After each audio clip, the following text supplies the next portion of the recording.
آج کل کے زمانے میں خواہ امت میں یہ اختلاف پیدا ہو گیا کہ بزرگوں کے مزارات پر، اللہ تعالیٰ کے ولیوں کے مزارات پر دعا کیوں جا کر مانگتے ہیں لوگ؟ یہ تو گناہ ہے بھائی۔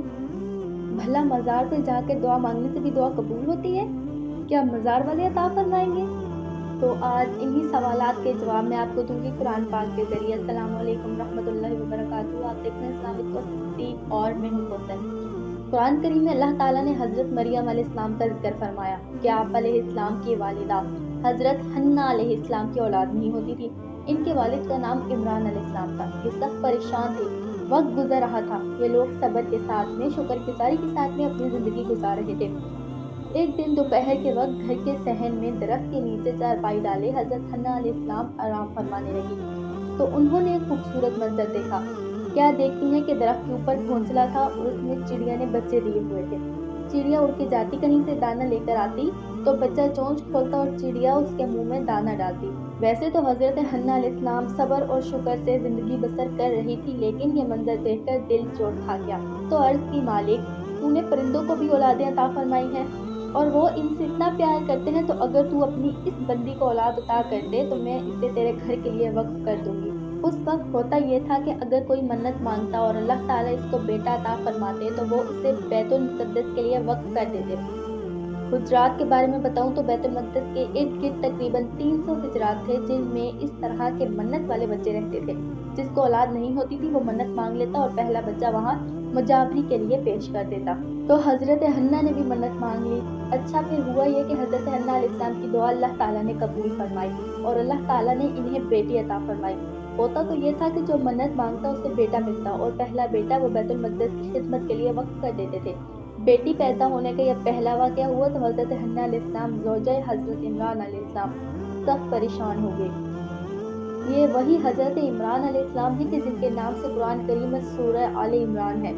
تو آپ علیہ السلام کی بیٹی کی پیدائش پر حضرت حنہ علیہ السلام سخت پریشان ہو گئی کہ یہ تو عجیب ماجرا ہو گیا کہ مردوں کے ہجوم میں بیٹی کو کیسے مجاورت کے لیے پیش کروں گی۔ تو بہت پریشان ہوئی تو اللہ تعالیٰ نے فرمایا، اے حنہ پریشان نہ ہونا، ہم نے تجھے جس طرح کی بیٹی دی ہے اس طرح کے بیٹے بھی نہیں ہوتے۔ انہوں نے اس کا نام مریم رکھا۔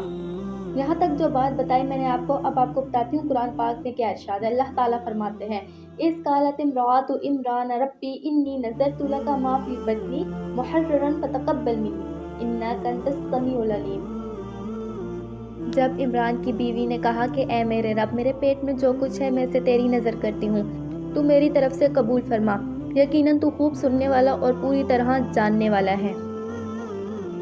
فَلَمَّا وَضَعَتْهَا قَالَتْ رَبِّ إِنِّي وَضَعْتُهَا أُنثَىٰ وَاللَّهُ أَعْلَمُ بِمَا وَضَعَتْ وَلَيْسَ الذَّكَرُ كَالْأُنثَىٰ وَإِنِّي سَمَّيْتُهَا مَرْيَمَ وَإِنِّي أُعِيذُهَا بِكَ وَذُرِّيَّتَهَا مِنَ الشَّيْطَانِ الرَّجِيمِ۔ جب بچی کو پیدا کیا تو کہنے لگی، اے پروردگار، مجھے تو لڑکی ہوئی ہے، اللہ تعالیٰ کو خوب معلوم ہے کہ کیا اولاد ہوئی ہے، اور یہ لڑکا لڑکی جیسا نہیں، میں نے اس کا نام مریم رکھا ہے اور میں اسے اور اس کی اولاد کو شیطان مردود سے تیری پناہ میں دیتی ہوں۔ حضرت حنہ علیہ السلام حضرت مریم علیہ السلام کی کفالت کرتی رہی، یہاں تک کہ آپ علیہ السلام اس عمر کو پہنچ گئی کہ انہیں بیت اللہ کی مجاورت کے لیے وہاں بھیج دیا جائے۔ تو پریشانی یہ تھی کہ یہ نوجوان بچی ہے اور وہاں 300 کے قریب مرد ہیں حجرات میں، وہاں یہ عبادت کریں گے تو دیکھ بھال کون کرے گا؟ مردوں کے حجرات کے ساتھ وہاں نکلنا آنا جانا تو مشکل ہو جائے گا۔ یہ طے کیا گیا کہ کوئی عمر رسیدہ شخص اس کو اپنی کفالت میں لے لے جو کہ حضرت مریم علیہ السلام کا وہاں خیال رکھے۔ تو بہت سے لوگوں کی یہ آرزو تھی کہ یہ عظیم المرتبت خاندان کی شہزادی، ان کی کفالت کی ذمہ داری ہمیں دی جائے۔ تو جب بہت سارے لوگ آرزومند ہو گئے تو یہ ایک نیا سوال پیدا ہو گیا کہ کس کی کفالت میں حضرت مریم علیہ السلام کو دیا جائے۔ تو پھر قرعہ ڈالا گیا، اس مسئلے کا حل قرعہ ڈال کر نکالا گیا اور قرعہ نکلا حضرت زکریا علیہ السلام کے نام۔ حضرت مریم علیہ السلام کے رشتہ دار بھی تھے حضرت زکریا علیہ السلام، اور اس وقت جب قرعہ ڈالا گیا تو ان کی عمر 120 سال تھی اور اس وقت ان کی زوجہ کی عمر 99 سال تھی۔ حضرت زکریا علیہ السلام نے ایک حجرہ مقرر کیا حضرت مریم علیہ السلام کے لیے اور حضرت مریم علیہ السلام کو ایک مصلی دے دیا اور ساتھ ہی ساتھ میں ضروریات کی چیزیں بھی پہنچاتے رہتے۔ حضرت مریم علیہ السلام اللہ تعالیٰ کی عبادت کرتی، دن کو روزہ رکھتی، افطاری کے اوقات میں اور سحری کے اوقات میں حضرت زکریا علیہ السلام ان کو کھانا پہنچاتے رہتے۔ جب کہیں حضرت زکریا علیہ السلام نے جانا ہوتا تو حجرے کے باہر سے تالا لگا کر چلے جاتے اور واپسی پر تالا کھول دیتے۔ ایک دن تالا لگا کر کہیں گئے تو واپسی آتے آتے دیر ہو گئی اور افطاری کے لمحے آ پہنچے، اور یہ افطاری نہ پہنچا سکے تو بڑی پریشانی ہوئی کہ بیٹی میری کفالت میں ہے اور آج میں افطاری کے لمحات میں ان کو افطاری نہ پہنچا سکا۔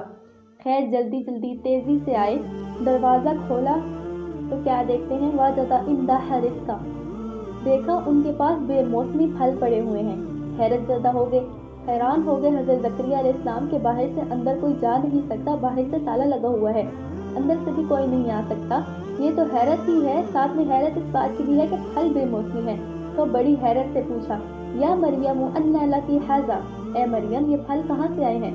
تو حضرت مریم علیہ السلام نے جواب میں فرمایا، قالت ہوا من عند اللہ، یہ مجھے میرے رب نے دیے ہیں۔ ان اللہ یرزق من یشاء بغیر حساب، اور وہ جس کو چاہتا ہے بغیر حساب کے عطا فرماتا ہے۔ تو جب حضرت مریم علیہ السلام نے یہ بات کہی تو حضرت زکریا علیہ السلام کے جن کی عمر 120 سال ہو گئی تھی اور زوجہ کی عمر 99 برس ہو گئی تھی، اور یہ بھی اولاد سے محروم تھے اور صبر اور شکر کے ساتھ زندگی گزار رہے تھے، تو انہوں نے جب بے موسمی پھل دیکھے تو دل چوٹ کھا گیا۔ ہنالک دعا زکریا ربہ، حضرت زکریا علیہ السلام نے وہیں حجرہ مریم میں ہاتھ اٹھا لیا اور کہا، مالک تو اپنی بندی کو بے موسمی پھل دے سکتا ہے تو مجھے بے موسمی اولاد نہیں دے سکتا؟ وہیں کھڑے کھڑے حضرت مریم علیہ السلام کے حجرے میں اللہ تعالیٰ کے حضور دعا مانگی کہ مالک مجھے اپنی جناب سے ذریت طیبہ عطا کر دے، پاکیزہ اولاد عطا فرما دے، ستھری اولاد عطا فرما دے۔ ہنالک دعا زکریا ربہ قال رب ہب لی من لدنک ذریۃ طیبہ انک سمیع الدعاء۔ اسی جگہ زکریا علیہ السلام نے اپنے رب سے دعا کی کہ اے میرے پروردگار مجھے اپنے پاس سے پاکیزہ اولاد عطا فرما، بے شک تو دعا کا سننے والا ہے۔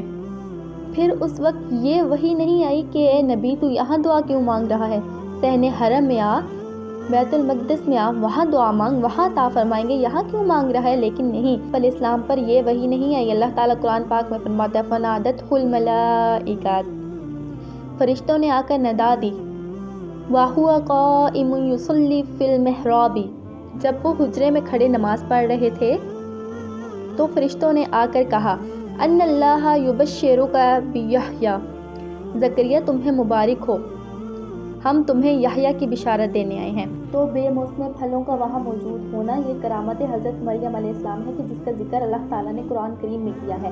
اب یہ واقعہ قرآن پاک سے آپ کو اس لیے بتایا کہ یہ خواہ امت میں اختلاف پیدا ہو گیا ہے کہ بزرگوں کے مزارات پر، اللہ تعالیٰ کے ولیوں کے مزارات پر دعا کیوں جا کر مانگتے ہیں لوگ، یہ گناہ ہے۔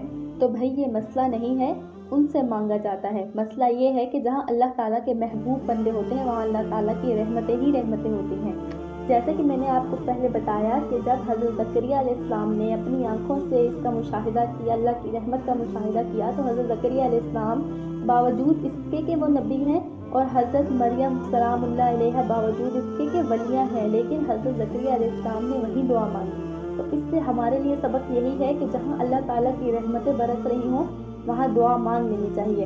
ان رحمت اللہ قریب من المحسنین، اللہ کی رحمتیں محسنین کے قریب ہیں۔